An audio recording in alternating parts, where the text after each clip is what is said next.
ఆయన 2 దఫాలు TTD chairman చేశాడు, MLA అయ్యాడు. మొత్తం దోపిడీకి గురైంది. తిరుమల తిరుపతి దేవస్థానం నిధులన్నీ సీసీ రోడ్ల పేరుతో మొత్తం దోచేశారు.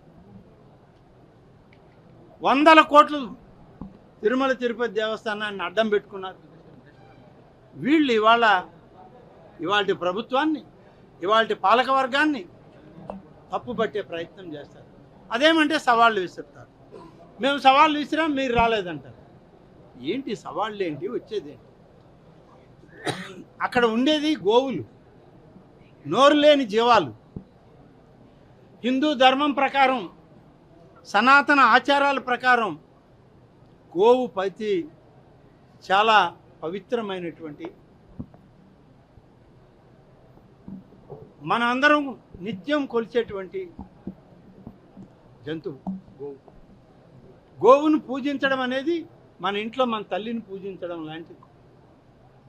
అటువంటి సంస్కృతి సాంప్రదాయాల్లో పెరిగిన మనం ఎక్కడో గోశాలలో సహజ మరణమో, అనారోగ్యంతో ఒక మరణమో, ఒక గోవుకు చనిపోతే దాన్ని రాష్ట్ర ప్రభుత్వానికి అంటగడతారా?